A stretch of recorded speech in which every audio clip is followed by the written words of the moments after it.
बिस्मिल्लाहिर्रहमानिर्रहीम। अस्सलाम वालेकुम नाज़रीन, मैं हूं साकिब बशीर। मेरे साथ मौजूद हैं सीनियर सहाफ़ी हैं, कोर्ट रिपोर्टर हैं सुप्रीम कोर्ट से मरियम नवाज़।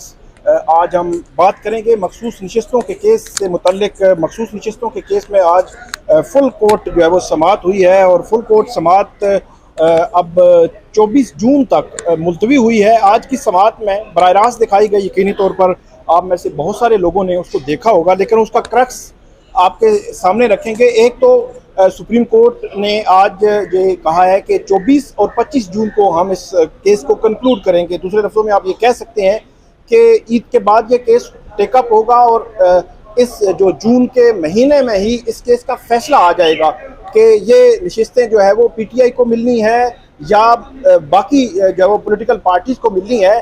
क्योंकि तीसरा ऑप्शन मेरा ये ख्याल है कि शायद तीसरे ऑप्शन की तरफ हो सकता है कुछ जजेस जो है वो चले जाएं कि अगर पीटीआई को नहीं मिल सकती तो हुक्मरान जमात को भी नहीं मिल सकती और ये खाली रखी जाए। आज बड़ा कैटेगोरिकली बड़ा क्लियर अल्फाज में पूछा चीफ जस्टिस ने फैसल सिद्दीकी जो सुन्नी इत्तेहाद कौंसिल के वकील हैं उनसे कि आप बताएं कि क्या उनको हम वैकेंट भी रख सकते हैं। तो उस पर उन्होंने कहा कि नहीं, जो ईवान है वो मुकम्मल ही होना है। तो इस पे मुख्तलिफ एंगल्स पे बात हुई। जो बल्ले के निशान का केस का फैसला है 13 जनवरी का, वो भी डिस्कस हुआ। बेंच के आमने सामने भी हुए जजेस और मुख्तलिफ एंगल्स पे बात हुई। हालात क्या थे, किन हालात में पीटीआई को सुन्नी इत्तेहाद कौंसिल में आना पड़ा, आज़ाद हैसियत में आना पड़ा, पार्लियामानी पार्टी। और दो क्वेश्चन जो है वो फ्रेम किए। एक तो जो मुतनासिब नुमाइंदगी है उसके तहत नशिस्तें मिलनी हैं, उसका मतलब क्या है। एक तो ये क्वेश्चन है और दूसरा कि पॉलिटिकल पार्टी क्या होती है। इस पे दो क्वेश्चंस हैं जिन क्वेश्चंस पे आर्गूमेंट्स मांगे हैं सुप्रीम कोर्ट ने और आज फैसल सिद्दीकी ने दिए भी हैं। मरियम नवाज, बहुत शुक्रिया आपका।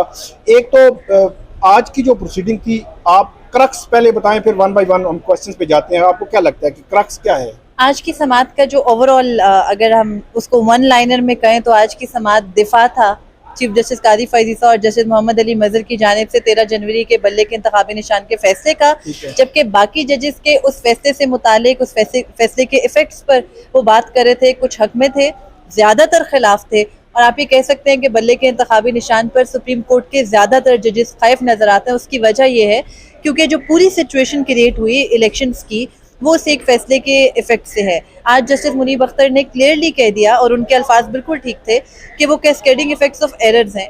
यानी इलेक्शन कमीशन ने एक गलती की, उस गलती पर जस्टिस मुनीब अख्तर कहते हैं सुप्रीम कोर्ट ऑफ पाकिस्तान ने मोहर जब्त की, उसके बाद ये पूरी सिचुएशन निकली। तो देखिए, इलेक्शन कमीशन ने पीटीआई से बल्ले का इंतखाबी निशान लिया कि आपने इंट्रा पार्टी इलेक्शंस नहीं कराए। सुप्रीम कोर्ट ऑफ पाकिस्तान के सामने वो पेशावर हाई कोर्ट से होता हुआ मामला आया। सुप्रीम कोर्ट ने कह दिया कि आपने, इलेक्शन कमीशन कह रहा था आपने दुरुस्त नहीं कराए, सुप्रीम कोर्ट ने कहा आपने कराए ही नहीं इंट्रा पार्टी इलेक्शंस। और उसके बाद वो इंट्रा पार्टी इलेक्शंस ना कराने की बुनियाद पर कहा कि आप बल्ले के इंतखाब या आपका जो भी इंतखाबी इलेक्शन सिंबल है आप उसके अहल नहीं रहे। खैर, उस मामले के बाद हुआ ये कि आज जैसे कि फैसल सिद्दीकी साहब ने भी बताया कि कोशिश की कैंडिडेट्स ने जो पीटीआई के थे उन्होंने कि वो जाके इलेक्शन कमीशन से कहें कि हमें बल्ले का निशान दे दो या हम आज़ाद नहीं है, हमें एक पॉलिटिकल पार्टी के साथ हमारी एफिलिएशन रहने दो। वहां पर मसला ये हुआ कि इलेक्शन कमीशन ने कहा कि हम ये नहीं रहने दे सकते। चीफ जस्टिस कादी फैज़ ईसा ये कहते हैं, बार बार उन्होंने ये सवाल किया कि हमारे फैसले में तो कहीं नहीं लिखा था कि आप आज़ाद उम्मीदवार हो गए। यानी उनके मुताबिक अगर हमने पीटीआई से ये कहकर के उन्होंने अपने इंट्रा पार्टी इलेक्शन नहीं कराए, सिंबल ले भी लिया था, तो हम कहीं ये नहीं कह रहे थे कि वो आज़ाद उम्मीदवार हो गए। वो कह रहे हैं इलेक्शन नहीं करवाए।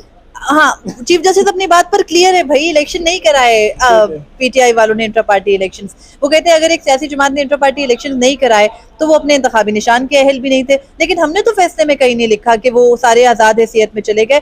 अब चीफ जस्टिस ने यहाँ तक भी आखिर में कह दिया कि पीटीआई वालों को सुन्नी इत्तेहाद काउंसिल में शमूलियत इख्तियार नहीं करनी चाहिए थी, बल्कि आज़ाद हैसियत में रहकर अपना केस लड़ना चाहिए था। वो लड़ते कि हमें पीटीआई ही बतौर सियासी जमात दो। यहाँ पर अगर बहुत से फैक्ट हमें समझ नहीं पा रही, शायद फैसल सिद्दीकी साहब को बोलने का मौका नहीं दिया जा रहा तो वो बात नहीं कर रहे, या फिर बोलने का मौका शायद वो जजेस के सवालात शुरू हो जाते हैं या वो अपना पॉइंट क्लियरली बता नहीं पा रहे, या अगर वो पीटीआई के बारे में बात करने की कोशिश करते हैं तो उनको कहा जाता है कि आप पीटीआई के वकील नहीं है, आप सुन्नी इत्तेहाद काउंसिल के वकील हैं। तो यहाँ पर मसला आ जाता है। लेकिन अगर यहाँ पर कोई पीटीआई के वकील को बैरिस्टर गौहर आते तो उनको चीफ जस्टिस सुनना नहीं चाहते। तो अगर कोई उनको क्लियरली एक दफ़ा ये फॉर्मुलेट कर दे बेंच के सामने कि आपने बल्ले के इंतखाबी निशान का फैसला दिया, उसके इफेक्ट में इलेक्शन कमीशन को फ्री हैंड मिला, उसने पीटीआई वालों को इंडिपेंडेंट डिक्लेयर किया, पीटीआई वालों के फॉर्म 33 पर जो पॉलिटिकल पार्टीज की लिस्ट थी उसमें पीटीआई को शामिल नहीं किया, पीटीआई उसके खिलाफ लाहौर हाई कोर्ट चली गई, लाहौर हाई कोर्ट ने भी उनको उनका हक नहीं दिया, उसके बाद वो सुप्रीम कोर्ट आए, आज तक फॉर्म 33 से मुतालिक केस आपके सामने पेंडिंग पड़ा है। अगर आप वो कर देते तो बिलाशुबा पीटीआई पॉलिटिकल पार्टी होती, ये सारी प्रॉब्लम क्रिएट ना होती। उसके बाद इलेक्शंस हो गए, इलेक्शंस की रात फॉर्म 45 फॉर्म 47 वाला तनाज़ा शुरू हो गया, वो सिमटा नोटिफिकेशंस हुए, पीटीआई वालों को 3 दिन का वक्त दिया गया कि आप कोई जमात ज्वाइन कर लें। उसमें उस वक्त ये मुसलसल बहस हो रही थी कि पीटीआई किसको ज्वाइन करेगी। आप और हम भी शायद यही कह रहे थे कि पीटीआई को सुन्नी इत्तेहाद काउंसिल को ज्वाइन नहीं करना चाहिए, ये गलती है। उस वक्त उनके पास MWM का ऑप्शन भी था, पीटीआई वालों ने ज्वाइन कर ली सुन्नी इत्तेहाद काउंसिल, क्योंकि सुन्नी इत्तेहाद काउंसिल की एक नशिस्त थी पार्लियामेंट में, चाहे वो आज़ाद हैसियत में हो के बाद में ज्वाइन की थी। पीटीआई के मुताद्दिद कैंडिडेट्स ने, जिनमें से 6 ने ज्वाइन नहीं की, बाकी सब ने सुन्नी इत्तेहाद काउंसिल को ज्वाइन कर लिया। उनके सुन्नी इत्तेहाद काउंसिल को ज्वाइन करने के बाद रिजर्व सीट्स की लिस्ट जमा हुई, और उससे पहले आज फैसल सिद्दीकी साहब ने बताया भी, और ये फैक्ट है कि 22 दिसंबर को पीटीआई वालों ने अपनी मखसूस नशिस्तों की फहरिस्त जमा करा दी थी, और उनकी फहरिस्त जमा कराने के बाद इलेक्शन कमीशन ने कहा कि क्योंकि आपके पास तो इंतखाबी निशान नहीं है, आप तो पॉलिटिकल पार्टी नहीं हो, तो जब आप पॉलिटिकल पार्टी नहीं हो तो आपकी रिजर्व सीट्स भी नहीं हो सकती। पीटीआई की रिजर्व सीट्स वैसे डिनाई हो गई, सुन्नी इत्तेहाद काउंसिल ने बतौर सियासी जमात इलेक्शन में हिस्सा नहीं लिया, उनको नहीं मिली। अब बाद में जब वो रिजर्व सीट्स मांग रहे हैं और इलेक्शन कमीशन उनको पार्लिमानी जमात कंसिडर कर चुका है बाय नोटिफिकेशन, तो अब वो ये कह रहे हैं कि हम एक पार्लियामेंट्री पार्टी हैं, तो कैसे हो सकता है कि एक पार्लियामेंट्री पार्टी के पास रिजर्व सीट्स ना हो। एक चीज बताइएगा कि जो चीफ जस्टिस काजी फाइज ईसा हैं, उन्होंने कहा कि इससे हमने निकलना कैसे है। हाँ। उन्होंने फिर कहा कि 51D जो है वो बड़ा क्लियर है। इस पर जो फैसल सिद्दीकी हैं, उन्होंने कहा कि कोई डायरेक्शन सुप्रीम कोर्ट दे सकती है, तशरीह कर सकती है, तशरीह करनी चाहिए ये इसकी। तो वहाँ पर उन्होंने लाइक इस तरह बात की कि शायद हम कोई आइन रीराइट नहीं कर सकते, या ये पार्लियामेंट का काम है, ये हमारा काम नहीं है।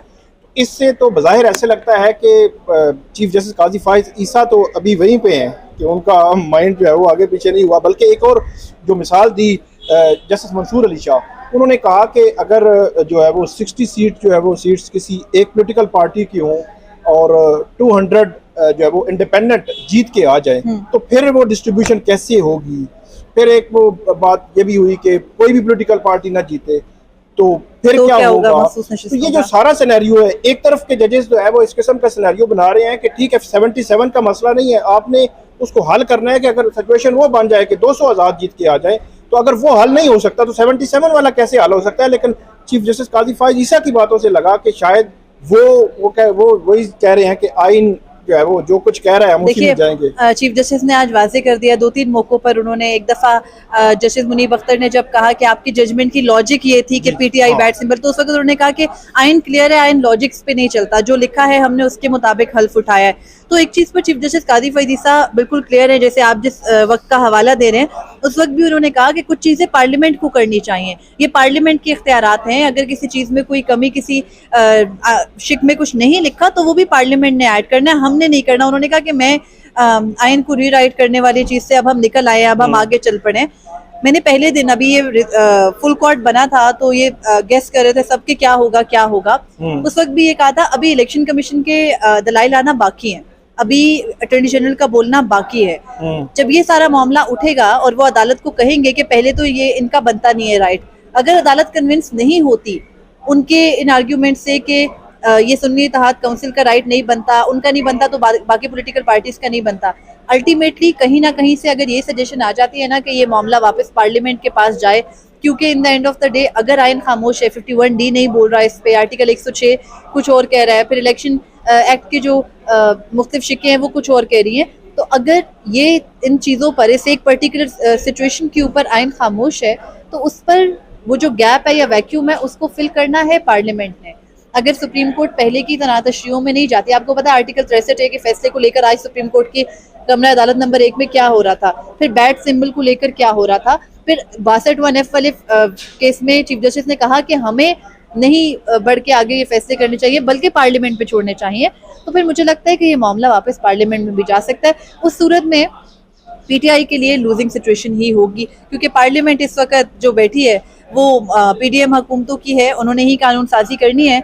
लेकिन इस एक केस से ज़ाहिर है डिसाइड होना है कि कोई आईनी तरमीम आ सकती है या नहीं आ सकती। ऐसी सूरत में मुझे ये लगता है कि सुप्रीम कोर्ट शायद एतराज़ बरते पर्टिकुलर फैसला देने पर कि ये रिजर्व सीट्स सुन्नी इत्तेहाद काउंसिल को मिलनी चाहिए या नहीं मिलनी चाहिए। जजेस की ओपिनियन डिवाइडेड हो सकती है, लेकिन मामला वापस पार्लियामेंट को रिमांड बैक भी हो सकता है। और मुझे लगता है कि अगर चीफ जस्टिस के साइड पर बल्ले के इंतखाबी निशान को लेकर तो वो माइनॉरिटी में है, लेकिन अगर इस पर्टिकुलर केस को लेकर ज्यादातर जजेस का व्यू ये है कि हमें इस मामले में नहीं पढ़ना चाहिए बल्कि ये पार्लियामेंट को देखना चाहिए, तो फिर चीफ जस्टिस मेजॉरिटी में हो सकते हैं और ये मामला वापस बिलाशुबा पार्लियामेंट को भी अच्छा, एक लम्हे पे जो चीफ जस्टिस काजी फाइज ईसा हैं वो 13 जनवरी के उस फैसले को के दिफा में बहुत जो है वो बोले, बड़ी उन्होंने मतलब दर्स दिया कि विद इन पोलिटिकल पार्टी जो एक डेमोक्रेटिक जो सिस्टम था वो उनको नहीं मिल रही थी, जमहूरियत नहीं मिल रही थी कुछ लोगों को। तो वो जमहूरियत बुनियादी तौर पर वो ये कहना चाह रहे थे शायद कि पीटीआई के इंटरनली उन्होंने ले कर दी है, और दूसरी तरफ 8 फरवरी के इलेक्शन और पता नहीं क्या क्या जो जनरल असल जो जमहूरियत है वो तो हमें मिल नहीं रही। बहरहाल वो जमहूरियत की बुनियाद पे जा रहे थे। देखिए, आप गलत बात कर रहे हैं। चीफ जस्टिस ये कह रहे थे कि हमें जमहूरियत की बुनियाद को देखना चाहिए जो पॉलिटिकल पार्टीज है, और पॉलिटिकल पार्टीज में जमहूरियत आती है इंटर पार्टी इलेक्शन से, और वो पीटीआई ने नहीं कराए। आपको पता है कराए हैं नहीं कराए? वो कह रहे थे हम तो उन्हें कह रहे थे आखिरी दिन तक कराए, ये इलेक्शन नहीं करवाए, ये चीफ जस्टिस कह रहे हैं। और उन्होंने कह दिया तो कह दिया, वो मुंसिफ है आप और मैं नहीं है। एक और बात जो उमूमी तौर पर हम जजेस से सुनते हैं, बल्कि चीफ जस्टिस काजी फाइज ईसा की अदालत से ही सुनते हैं कि आप उससे मतलब बात नहीं करेंगे जो हमारे सामने नहीं है, जो एग्रीव हो सकता है वो उससे मतलब बिल्कुल आप बात भी नहीं करेंगे, वो सिंगल वर्ड भी नहीं लेने देते। भाई सॉरी, मैं आपकी बात यहाँ कट कर रही हूँ। कल उन्होंने बहुत कोशिश की मामला उस तरफ ना जाए। आज जस्टिस मुनीब अख्तर ने जब पहला कार्ड फेंका ना, उन्होंने कहा कि ये बैट सिंबल का मामला नहीं है, इलेक्शन कमीशन के किरदार पर उन्होंने बात कर ली। अब एक चीज जिससे मुझे थोड़ा सा, sorry if I am wrong, या मुझे करेक्ट कर दीजिएगा अगर मैं गलत कह रही हूँ, चीफ जस्टिस काजी फाइज ईसा हमेशा डिफेंसिव हो जाते हैं जब इलेक्शन कमीशन के किरदार पर बात हो रही होती है। आज जस्टिस मुनीब अख्तर बात कर रहे थे कि इलेक्शन कमीशन को नहीं चाहिए था कि वो एक सियासी जमात को उसके हक से महरूम करती, भले उनका सिंबल नहीं था। वहां पर जब बात हुई तो फिर चीफ जस्टिस काजी फाइज ईसा को लगा कि उनकी जजमेंट, और एक मौके पर तो उन्होंने ये कह दिया कि आप लोग फैसले पढ़ते नहीं है और तनकीद करना शुरू हो जाते हैं। तो फिर जस्टिस मुनीब अख्तर ने कहा कि मैंने फैसला पढ़ा है और उस फैसले के अंदर ये लॉजिक है कि अगर बैट सिंबल नहीं है उस पॉलिटिकल पार्टी के पास तो वो सियासी जमात उस बैट सिंबल को ले भी नहीं सकती, और अगर कोई इस हकीकत को डिनाई कर रहा है तो वो उस जजमेंट को डिनाई कर रहा है। फिर उस सिचुएशन में आगे चीफ जस्टिस काजी फाइज ईसा को ये कहना पड़ा कि आप एक जो नजर आ रही है बात वो नहीं करे बल्कि इसकी जड़ में जाए मामले की। तो फिर उन्होंने कहा देखिए सियासी जमातों के तो मंशूर होते हैं, उस मंशूर पर अवाम वोट देते हैं, तो जब एक सियासी जमात के तौर पर किया ही नहीं, उन्होंने वो रखी कि सुन्नी इत्तेहाद काउंसिल का एक अलग मंशूर होगा, पीटीआई का एक अलग मंशूर होगा। तो अब अवाम ने वोट जो है वो पीटीआई के नाम से दिया है, तो सुन्नी इत्तेहाद काउंसिल में वो शामिल हो गए हैं। तो ये तो दूसरे लफ्जों में धोखा, ये कहा नहीं उन्होंने, लेकिन उनके अल्फाज की लॉजिक यही थी ये तो अवाम के साथ फिर धोखा हुआ। इस लिहाज से अगर देखा जाए ये बात भी, एक और बात भी वो बार बार करते हैं।